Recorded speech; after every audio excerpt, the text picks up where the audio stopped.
Good morning, 12th class. This is your economics lecture. We are going to start chapter number 5, supply. So, first of all, the meaning of supply. Supply का मतलब the quantity of the product, the quantity of a commodity available in the market for sale is known as supply. कोई भी product की quantity के कितने amount में कोई सा प्रोडक्ट मार्केट में सेल के लिए अवेलेबल है, बिकने के लिए रेडी है, that is known as a supply. Now, essential elements of supply.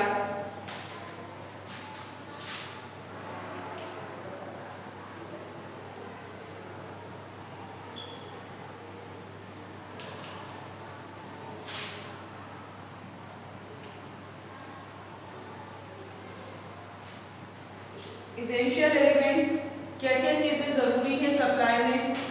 Desired quantity, कोई भी प्रोडक्ट की कितनी क्वांटिटी की ज़रूरत है. देन कितना प्रोड्यूसर या सेलर जो है कितनी प्रोडक्ट को डिज़ायर है, उसकी सोच है कि कितनी क्वांटिटी वो अपनी मार्केट में सेल कर सके, that is known as desired quantity. Desired quantity मतलब कि जो क्वांटिटी एक प्रोड्यूसर, एक कंज्यूमर है, एक प्रोड्यूसर या सेलर है, वो मार्केट में सेल करना चाह रहा है. एक्चुअल में सेल नहीं हो रही है, बट अभी सिर्फ डिज़ायर है कि कितना सेल करे. Bringing into the market. अब सपोज कोई भी कमोडिटी या प्रोड्यूसर ने सोचा है कम से कम 2 करोड़ की प्रोडक्ट जो है हम मार्केट में सेल करेंगे, बट एक्चुअल में क्या पहुंच रहा है, 1 करोड़ का मार्केट में प्रोडक्ट पहुंच रहा है, राइट. तो वो जो एक्चुअल है वो अलग क्वांटिटी होती है, डिजायर्ड क्वांटिटी अलग होती है. देन दूसरी क्वांटिटी होती है ब्रिंगिंग इनटू द मार्केट. कितना प्रोडक्ट जो है वो पूरी तरह से मार्केट के अंदर अवेलेबल है for the selling. Now particular price. Supply जो है वो एक प्राइस के वेरिएबल में होगी.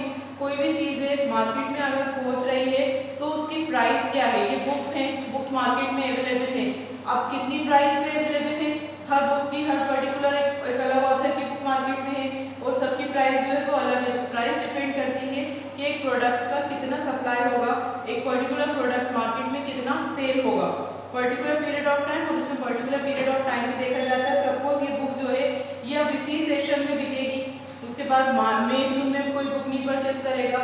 इसी तरह से बहुत से ऐसे प्रोडक्ट होते हैं मार्केट में, वुलन क्लॉथ्स हैं, वो आपके मार्केट में सिर्फ विंटर सीजन में ही सेल होंगे, उसके अलावा वो सेल नहीं होंगे चाहे मार्केट में कितने ही रखे रहे. तो एक पर्टिकुलर प्रोड्यूसर जो है, सेलर जो है, वो डिसाइड करता है कि कितनी क्वांटिटी में हमें अपना प्रोडक्ट मार्केट में पहुंचाना है और कितनी क्वांटिटी में प्रोडक्ट को सेल करना है. जो सेल डिपेंड करती है प्राइस के ऊपर कि एक पर्टिकुलर प्रोडक्ट की प्राइस कितनी है और उस प्राइस के बाद उसकी सप्लाई कितनी हो रही है, right. Now the difference between stock and supply.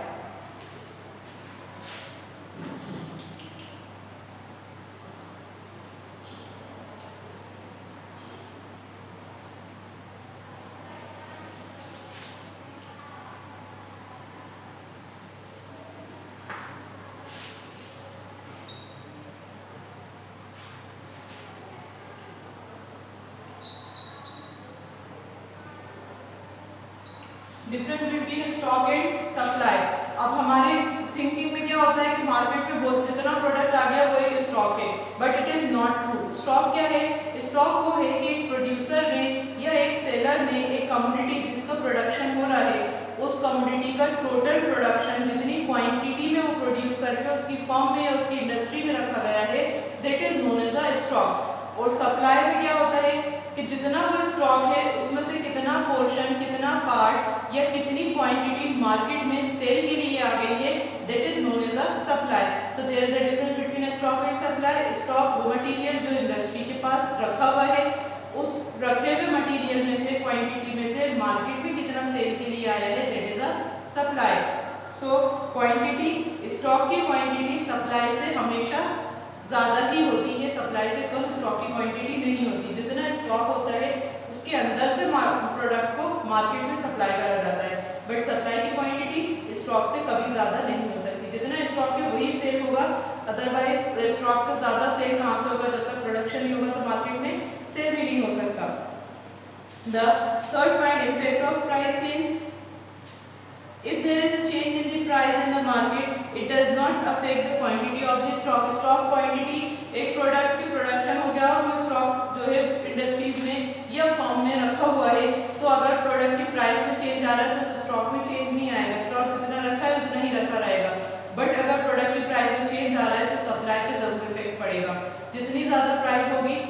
ज़्यादा प्राइस पे भी कंज्यूमर्स जो है वो परचेज कर रहे हैं प्रोडक्ट को, तो प्रोड्यूसर जो है वो उसकी सप्लाई की क्वांटिटी भी बढ़ा देगा, क्योंकि उसे ज़्यादा से ज़्यादा प्राइस पे ज़्यादा से ज़्यादा प्रॉफिट रिसीव होगा। और अगर पर्टिकुलर प्रोडक्ट की प्राइसेस डाउन हो जाती हैं, उसकी डिमांड कम हो जाती है, तो प्रोडक्शन जो है उस चीज़ का कम हो जाएगा, मार्केट में उस चीज़ की सप्लाई कम हो जाएगी, क्योंकि प्रोड्यूसर को उस पर्टिकुलर कमोडिटी पे प्रॉफिट ज़्यादा रिसीव नहीं हो रहा।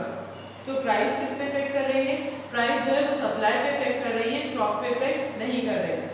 Then time, stock is concern with a particular period of time, एक पर्टिकुलर पीरियड में एक पर्टिकुलर कमोडिटी का कितना स्टॉक था, और supply concern with a period of time, मतलब एक सप्लाई एक मार्केट में प्रोडक्ट पहुंच गया, जब तक वो पूरा प्रोडक्ट सेल नहीं हो जाएगा सप्लाई उसकी उतनी ही रहेगी, बट स्टॉक को एक पर्टिकुलर पीरियड में देखा जाता है।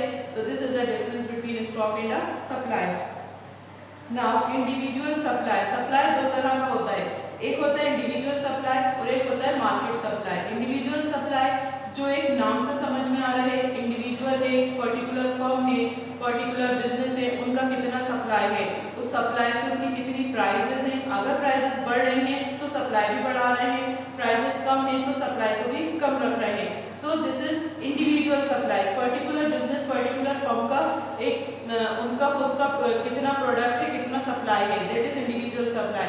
मार्केट सप्लाई, मार्केट सप्लाई में कमोडिटी को होल बेसिस पे देखा जाता है कि एक पर्टिकुलर कमोडिटी की कितनी फर्म्स हैं, कितने बिजनेसमैन हैं, कितने प्रोड्यूसर्स हैं जो मार्केट में अलग अलग ब्रांड के आइटम्स आते हैं, टी शर्ट्स हैं अलग अलग ब्रांड की आती हैं, जीन्स हैं अलग अलग कंपनीज की आती हैं। तो मार्केट सप्लाई में ये देखा जाता है कि एक मार्केट के अंदर एक प्रोडक्ट के कितने बिजनेसमैन हैं, कितने प्रोड्यूसर्स हैं, अलग अलग फर्म से कितना कितना प्रोडक्ट मार्केट में आ रहा है सेल के लिए, और हर प्रोड्यूसर का हर ब्रांड का अलग प्राइस होता है, उस अलग प्राइस पे जो प्रोडक्ट वो है सेल होता है। नाउ इंडिविजुअल सप्लाई तो इंडिविजुअल ही रहता है बिजनेस पे, बट मार्केट सप्लाई जो है वो एक वाइड रेंज पे, वो पूरी कंट्री के बेसिस पे देखा जाता है कि कहाँ कहाँ कितने बिजनेस हैं और एक मार्केट में किस किस ब्रांड का किस किस कंपनी का प्रोडक्ट जो है मार्केट में सप्लाई के लिए आ रहा है। Now determinants of market supply,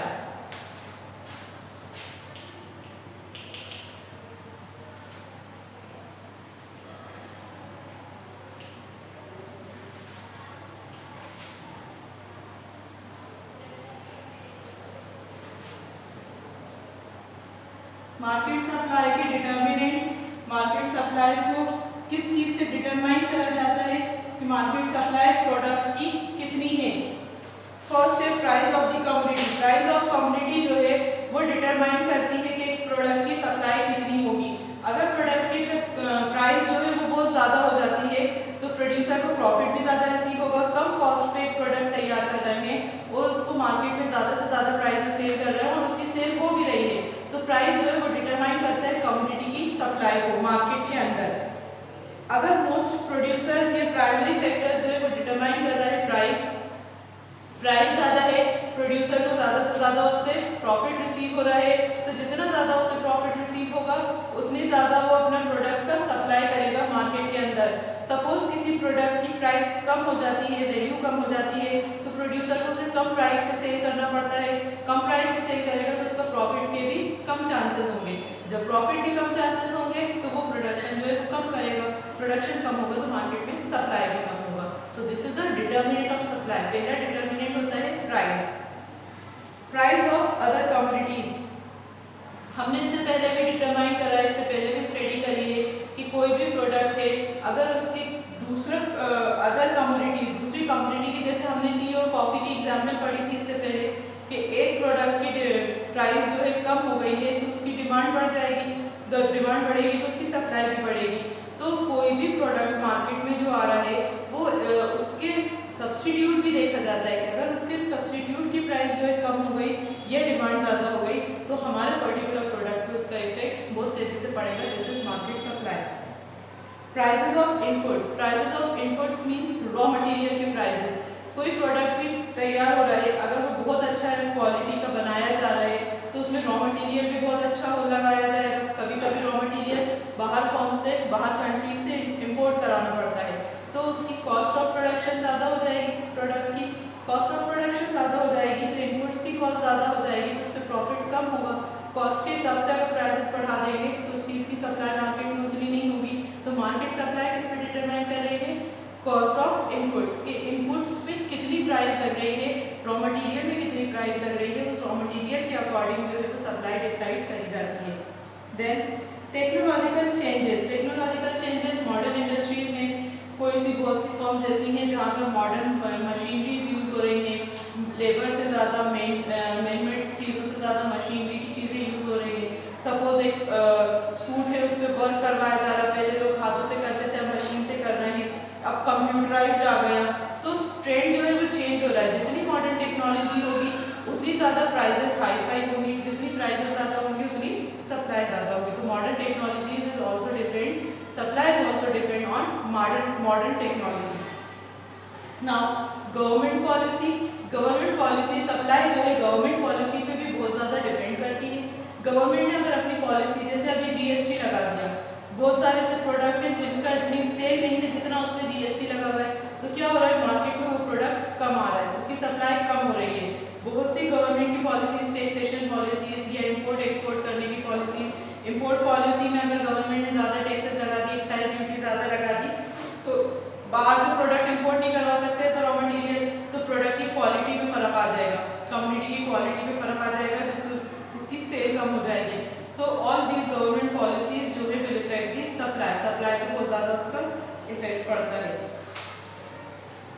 number of firms in the industry, कोई एक प्रोडक्ट की इंडस्ट्री, कितनी इंडस्ट्रीज या कितने फर्म्स हैं मार्केट के अंदर, कितने फर्म्स एक पर्टिकुलर प्रोडक्ट की सेल कर रहे हैं। अलग अलग फर्म्स, अलग अलग नाम जो है वो अपने एक ही तरह का प्रोडक्ट मार्केट में सेल कर रहे हैं, और तो किसकी डिमांड ज़्यादा है।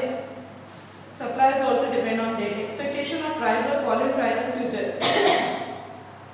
कुछ कम्युनिटीज ऐसी हैं जिसके फ्यूचर में प्राइसेस बहुत बढ़ने वाले हैं, जैसे गोल्ड, तो क्या हो रहा है मार्केट में लोग उसे अभी से परचेस कर रहे हैं कि फ्यूचर में इसकी प्राइस जो है वो बढ़ जाएगी।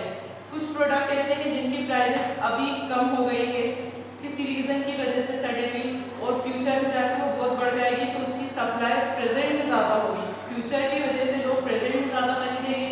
और कुछ चीज़ें ऐसी हैं जिनकी फ्यूचर में जाकर प्राइसेस डाउन हो जाएंगी, तो उसकी प्रेजेंट की सप्लाई जो है वो कम हो जाएगी, तो future expectation will also affect the supply. So these are the determinants of supply, ये सप्लाई के डिटर्मिनेंट्स थे। Now supply function, meaning of supply function, अभी हमारा सप्लाई चल रहा था, सप्लाई फंक्शन।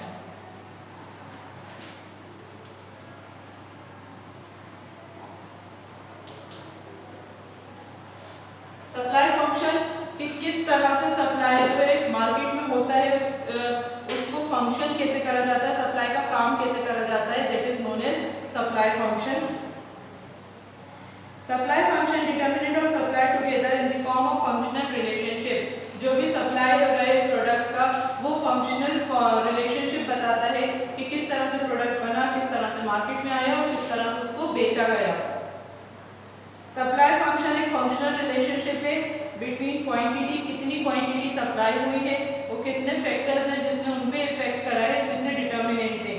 तो सप्लाई फंक्शन भी दो तरह का होता है, individual supply function and market supply function. Individual supply function again एक पर्टिकुलर फर्म है, एक पर्टिकुलर इंडस्ट्री है, उसका क्या सप्लाई फंक्शन है, क्या क्या चीज़ें मार्केट की हैं जिससे उसकी बिजनेस पे इफेक्ट करा है, कितना उनको प्रॉफिट ज़्यादा हो रहा था तो प्रोडक्शन या क्वांटिटी प्रोडक्शन की उन्होंने बढ़ा दी या कम कर दी, जो कुछ भी है एक इंडिविजुअल फॉर्म से related, that is individual supply function. Market supply function, जैसे मार्केट में एक ही कमोडिटी अलग अलग ब्रांड्स में अवेलेबल थी, अलग अलग फॉर्म्स थी उस पर्टिकुलर कमोडिटी की, इसी तरह से मार्केट का सप्लाई फंक्शन होता है। Market supply function, market supply factors जो मार्केट में कमोडिटी आ रही है उस पर इफेक्ट कर रहे हैं, वो सारे फैक्टर्स मार्केट सप्लाई में इंक्लूड होते हैं। Number of firms, future expectation of rising fall in price, infrastructure condition, जो कंडीशन अभी हमने डिटर्मिनेंट्स पढ़ी है, determinants of supply function, supply के जो डिटर्मिनेंट्स थे वो सारे पूरे मार्केट के जो है, अब पूरे मार्केट पे एक प्रोडक्ट का कितना इफेक्ट पड़ रहा है, डिमांड का या सप्लाई का, that is known as market supply function. So this is market supply function. Supply schedule defined tabular statement, किस तरह से सप्लाई को डिफाइन करा जाता है, जो भी प्रोडक्ट है उसकी क्वांटिटी को डिफाइन करा जाता है, कितनी क्वांटिटी में प्रोडक्ट जो है मार्केट में पहुंचा, फिर उसको कितने टाइम में वो प्रोडक्ट की जो क्वांटिटी थी कितने वक्त में वो सेल हुई in the market, that is supply schedule. Now law of supply, supply function के बाद law of supply.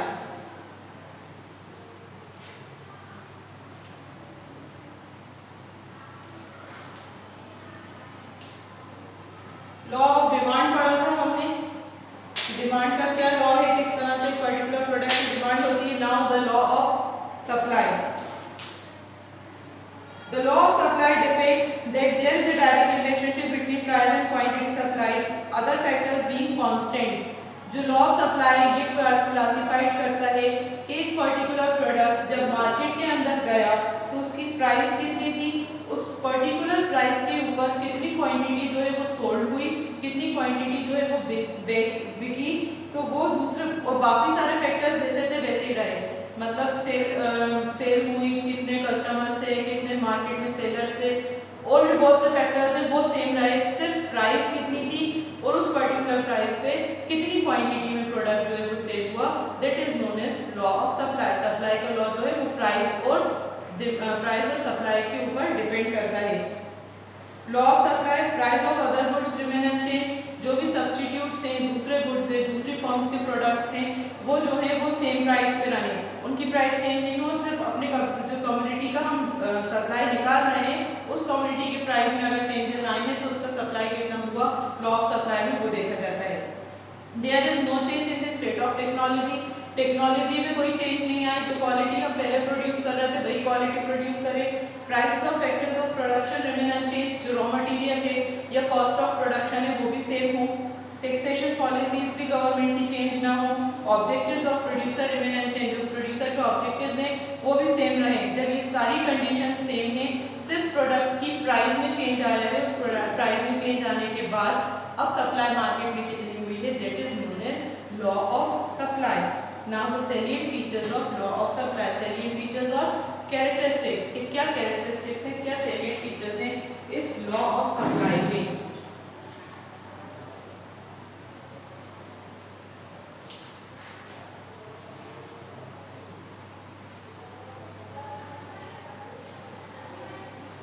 Salient features,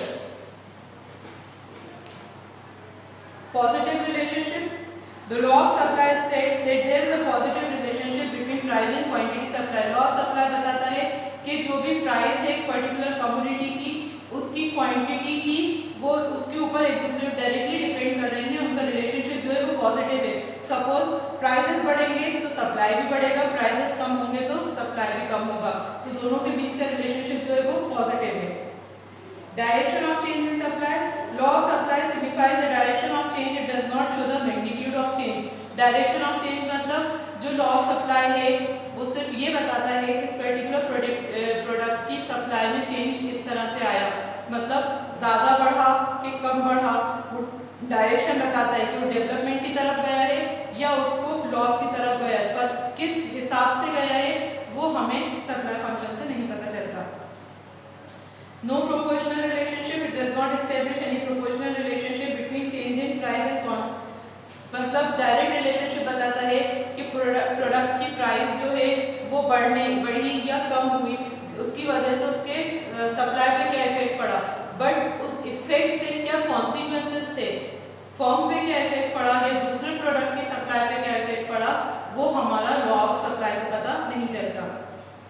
One-sided economics hold that law of supply explain only the effect of change in the price supply, does not explain the effect of change in supply and price।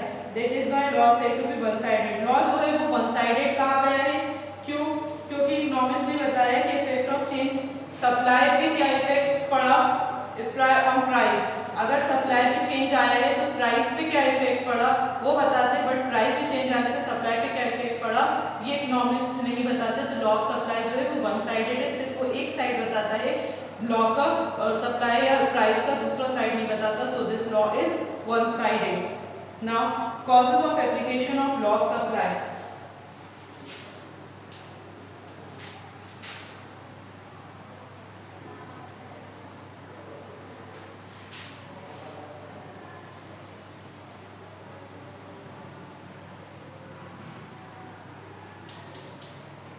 Causes of application मतलब उसको apply करने की वजह, law of supply को apply क्यों करा गया, applicable क्यों बना, वो किन कॉजेज की वजह से, किन रीजंस की वजह से, that is known as causes of supply. So the first cause is profit factor. कोई भी बिजनेस स्टार्ट कर रहा है, कोई भी बिजनेस अपना डेवलप कर रहा है या उसको एक्सपेंड कर रहा है, तो सबसे पहला मोटिव होता है उसका प्रॉफिट. हर बिजनेसमैन का पहला मोटिव होता है टू अर्न प्रॉफिट, ज़्यादा से ज़्यादा इनकम रिसीव करना और फिर उसके अकॉर्डिंग सेल करना. So when there is rise in price of a commodity without any change in cost, it give rise to profit. कोई भी प्रोडक्ट है, जितनी कॉस्ट में प्रोडक्शन उसका हो रहा था उतनी ही कॉस्ट में अभी भी प्रोडक्शन हो रहा है, बट उसकी प्राइस जो है वो इंक्रीज कर दी, एमआरपी जो है वो ज़्यादा हो गई, तो जो फर्म है, जो इंडस्ट्री है, उसको ज़्यादा से ज़्यादा प्रॉफिट मिलेगा. सो प्रोड्यूसर जो है अपने प्रोडक्ट की सप्लाई भी इंक्रीज कर देंगे मार्केट के अंदर.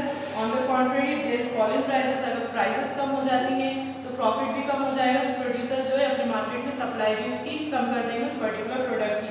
सो दिस इज सब profit factor. Second cause is change in number of firm. An increase in price allows the prospective producer to enter into the market to produce the given commodity so that they can earn more profit. कोई भी market में अगर कोई भी एक product है, उसकी ज़्यादा फर्म्स नहीं है, ज़्यादा ब्रांड में नहीं है, एक या दो इंडस्ट्रीज हैं जो पर्टिकुलर प्रोडक्ट को प्रोडक्शन करती हैं, तो वो ज़्यादा से ज़्यादा प्राइसेस चार्ज कर सकते हैं और ज़्यादा से ज़्यादा प्रॉफिट अर्न कर सकते हैं. बट अगर कोई थर्ड पार्टी और फर्म्स हैं, दो चार फर्म्स और वो पर्टिकुलर प्रोडक्ट का प्रोडक्शन करने लगेंगी, जैसे हमारे पहले मोबाइल फोन्स थे, सैमसंग, नोकिया, 2-3 कंपनीज थी. अब उसके वो ज़्यादा से ज़्यादा प्राइस में अपना मॉडल सेल करते थे, बट अब और फर्म्स आ गई हैं जो मोबाइल फोन्स बनाने लगी हैं या और भी इलेक्ट्रॉनिक आइटम्स बनाने लगी हैं. तो अब क्या हो रहा है कि सबकी प्राइसेस में रिलायबिलिटी आ गई, कम से कम प्राइसेस हो गए, क्योंकि सबको अपना प्रोडक्ट मार्केट में सेल करना है. अगर ज़्यादा हाई फाई प्राइस होगी तो सप्लाई जो है ऑटोमेटिकली उसकी कम हो जाएगी. Change in stock. If the price of commodity increases, कोई भी प्राइस ऑफ कमोडिटी इंक्रीज होगी तो सेलर टेंड टू ज़्यादा से ज़्यादा मार्केट में भेजेगा अपने सप्लाई के लिए. जब प्रोडक्ट ज़्यादा से ज़्यादा मार्केट में आ जाएगा तो बिजनेसमैन के पास जो स्टॉक था वो कम हो जाएगा. और अगर प्राइसेस जो है वो कम होती हैं तो बिजनेसमैन अपने पास जो प्रोडक्ट है वो अपने पास संभाल के रखेंगे. क्या वो फ्यूचर में जब प्राइसेस बढ़ेंगे, हम इसे जब सेल करेंगे तो वो स्टॉक ज़्यादा रखेंगे और सप्लाई कमोडिटी जो है वो कम हो जाएगी. So these are the causes of application, किस वजह से सप्लाई फंक्शन को स्टडी करा जाता है. Now the exception of the law.